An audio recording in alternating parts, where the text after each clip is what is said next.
Selamat pagi bosku, jumpa kembali bersama saya Cecilia dari Pilar Mas Investindo Sekuritas. Touch your heart, touch your profit. Bosku, hari ini aku mau mengajak bosku untuk ikut sekolah pasar modal online yang diselenggarakan oleh Pilar Mas berkolaborasi dengan Teach Me setiap hari Sabtu nih. Cara ikutannya gampang banget nih. Bosku tinggal buka aja websitenya di sekolahpasarmodal.idx.co.id. Keunggulan dari sekolah pasar modal online ini adalah bosku bisa belajar kapan saja dan di mana saja selama 10 hari kalender.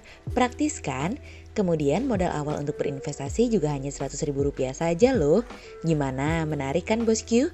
Makanya tunggu apa lagi? Ayo ikut sekolah pasar modal online dan jangan lupa untuk pilih Pilar Mas sebagai partner investasimu ya bosku.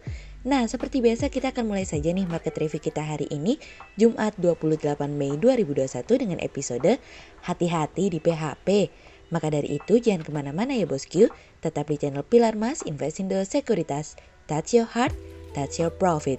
Pionir Sekuritas Channel di Indonesia.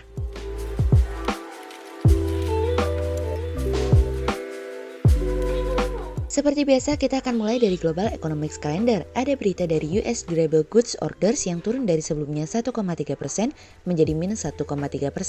Kemudian ada dari US Initial Jobless Claims yang turun dari sebelumnya 444K menjadi 406K. Kemudian ada dari US Continuing Claims yang turun dari sebelumnya 3.738K menjadi 3.642K. Kemudian kita beralih ke Corporate News. Ada berita dari PT Bukaka Teknik Utama Tbk atau BUKK yang mengestimasikan bisa meraih penjualan senilai 4,7 triliun rupiah dan laba bersih 629 miliar rupiah pada 2021 atau naik 48,69% dari laba 2020 dari kontan.go.id.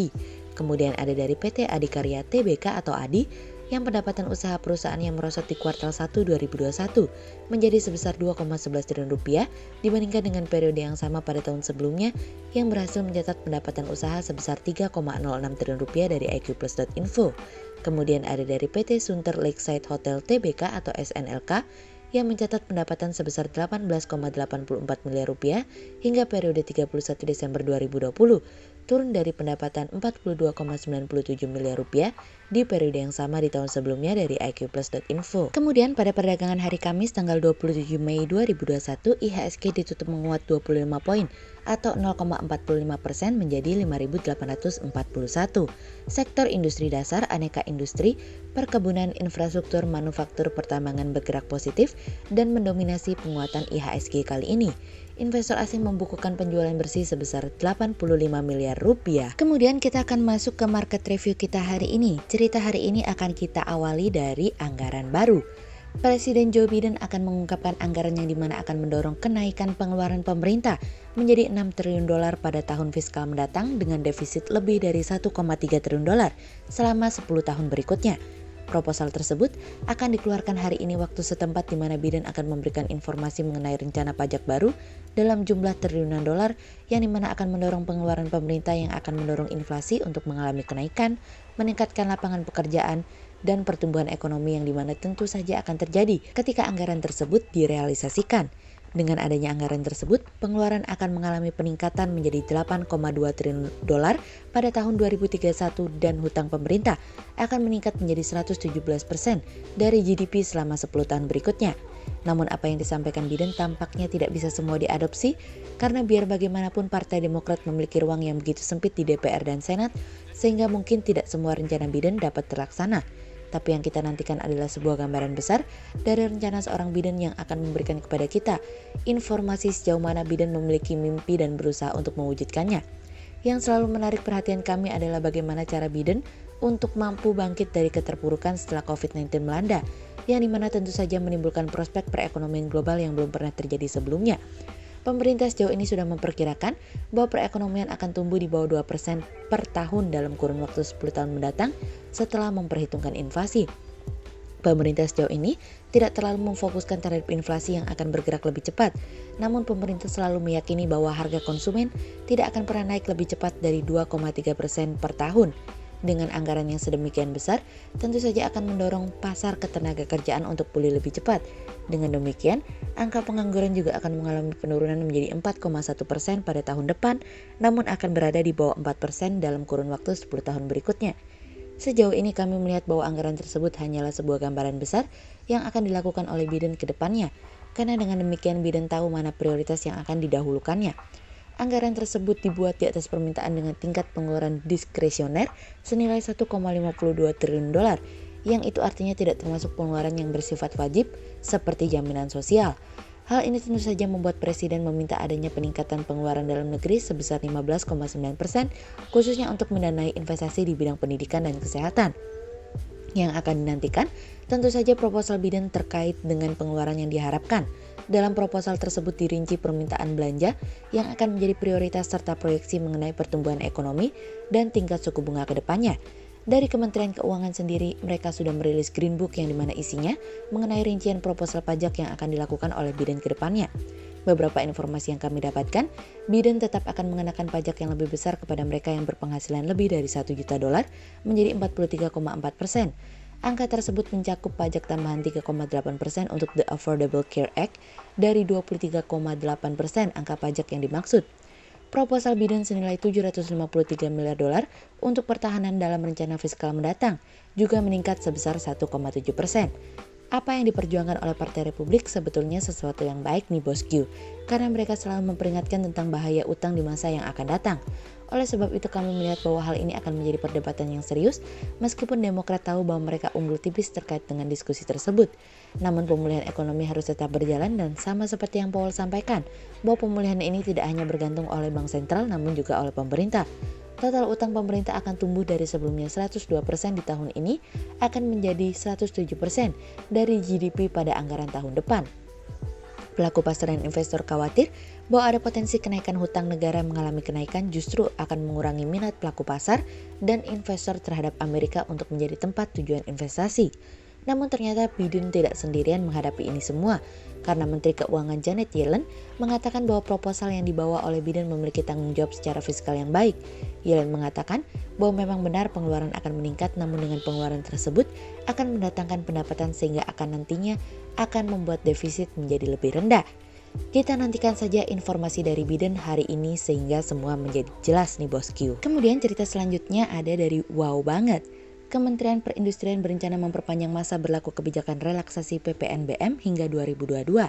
Rencana tersebut hingga saat ini masih menjadi pembahasan secara internal oleh Kementerian Perindustrian dan belum diusulkan ke BKF. Selain itu, studi analisis perlu dilakukan Kemenperin sebelum mengusulkan perpanjangan masa berlaku program insentif PPNBM. Relaksasi PPNBM dijadwalkan berlangsung hingga akhir 2021. Program yang dimulai sejak 1 Maret ini dilakukan secara periodik per 3 bulan. Selama Maret hingga Mei, PPNBM dikenakan tarif 0%. Adapun Juni hingga Agustus ditanggung 50%, sedangkan September sampai dengan Desember menjadi 25%. Program relaksasi PPNBM diberikan pada mobil-mobil berkapasitas 1.500 cc hingga 2.500 cc yang diproduksi di Indonesia serta memiliki pembelian komponen lokal minimal 60%. Berdasarkan data Gabungan Industri Kendaraan Bermotor Indonesia atau GAIKINDO, penjualan retail pada Januari hingga April 2021 naik 5,9% year on year menjadi 257.953 unit. Adapun volume penjualan per bulan hampir mendekati level normal atau sekitar 80.000 per bulan. Pulihnya penjualan retail selama 2 bulan terakhir dinilai belum cukup untuk menopang volume produksi. Sepanjang Januari hingga April, produksi kendaraan bermotor roda 4 dan lebih turun 0,8% year on year menjadi 346.523 unit. Berdasarkan data dari Kementerian Keuangan, tren penjualan mobil pun mengalami peningkatan sebesar 227% pada April 2021. Hal ini mengindikasikan tingginya antusias masyarakat terhadap fasilitas pajak penjualan barang mewah atau PPNBM. Tentu saja kami melihat bahwa daya beli yang selama ini sunyi perlahan mulai bangkit kembali. Relaksasi tentu harus ada, tapi untuk memberikan alasan masyarakat untuk konsumsi di tengah situasi dan kondisi saat ini tentu membutuhkan alasan yang tepat.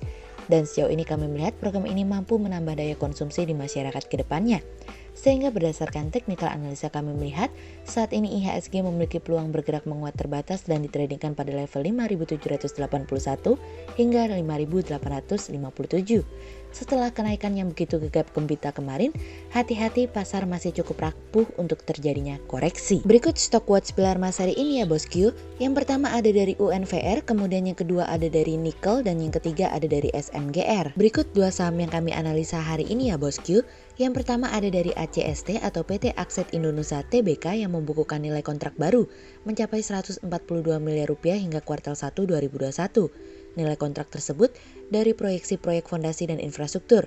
Proyek fondasi tersebut diantaranya adalah terowongan silaturahmi Masjid Istiqlal, fondasi Menara BRI, dan fondasi penambahan lajur 3 tol Tangerang Merak, segmen Cikande Serang Timur, serta perbaikan fondasi Hotel Ritz-Carlton Mega Kuningan. Sementara proyeksi infrastruktur berasal pembangunan pembangkit listrik tenaga mini hidro atau PLTM Besai Kemu di Lampung sekitar 127 miliar rupiah. Sehingga berdasarkan teknikal analisa dalam tren pada jangka waktu short term berpotensi untuk bearish dengan target 220 dan tingkat probabilitas sebesar 62%, sementara dalam jangka waktu long term berpotensi untuk bearish dengan target 165 dan tingkat probabilitas sebesar 60%.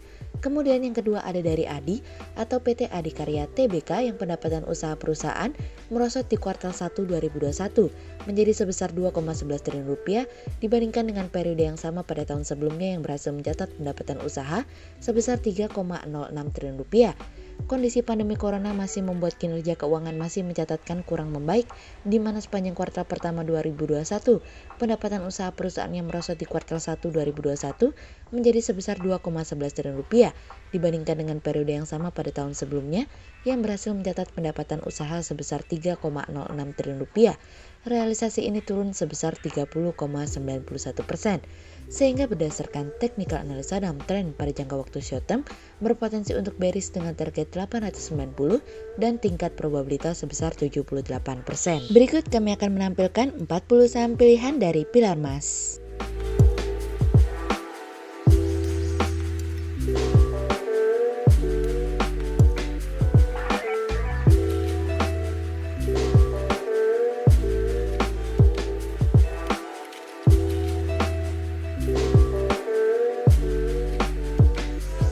Sekian untuk review market kita kali ini ya bosku. Untuk info lebih lengkapnya bosku bisa download PDF dengan klik link di bawah video ini, atau bisa juga langsung akses ke website kami di www.pilarmas-investindo.co.id. Dan jangan lupa untuk selalu jaga kesehatan buat para bosku ya. Kita akan bertemu lagi untuk market review yang berikutnya. Jadi jangan lupa like, subscribe, dan tonton terus channel Pilar Mas Investindo Sekuritas. Touch your heart, touch your profit. Pionir Sekuritas Channel di Indonesia.